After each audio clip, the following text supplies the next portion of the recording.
Hi, hello guys. Nice to see you again. Assalamu alaikum saboqdoshlar. Qayt ko'rishganligimdan juda xursandman. Today we will learn some phrases about call. Bugun sizlar bilan call bilan munosabatli bo'lgan bir qancha so'z birikmalarini o'rganib o'tamiz. Birinchi so'z birikmamiz bo'lsa call at. Call at deymiz. Call at degan ziyorat qilmoq, yo'qlamoq degan gap. Masalan bir misol ko'rsak, they called at Mr. Brown's office last Thursday. Nima? Ular qana qildi?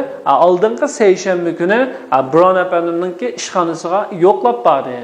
Hay, yana bir so'z birikmamiz bo'lsa call at, call out. Call out. Call out degan chaqirmoq degan gap. Masalan, he called out to me, but I did not hear him.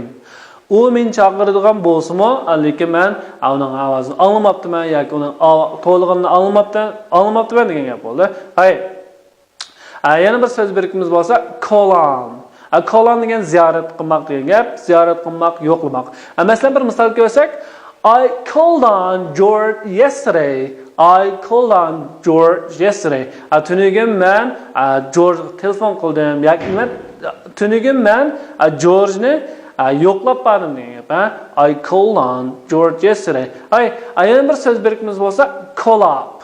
Call up degan telefon bermak degan gap. She will call you up tomorrow. What? She will call you up tomorrow. Ata u sizga telefon berdi. She will call up. She degan u degan gap, will degan kelgusida qilmoqchi bo'lgan ish. Call up, call you up. Sizga telefon berdi qachon? Tomorrow. She will call you up tomorrow. Our next phrase is call off.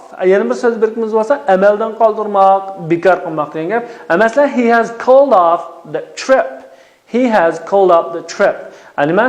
U sayohatini qana qildi, amaldan qoldirdi, yoki sayohatini bekor qilib o'tdi degan gap bo'ldi. Saboqdoshlar, bugun so'z birikmamiz bo'lsa, call bilan munosabat bo'lgan so'z birikmalari call at, ziyorat qilmoq, yo'qlamoq, to'xtab o'tmak degan ma'nosida. Call out, chaqirmoq. Call on degan ziyorat qilmoq, yo'qlamoq. Call up, telefon bermak, telefon urmoq. Call off, amaldan qoldirmoq, bekor qilmoq degan gap. Ladies and gentlemen, see you next time.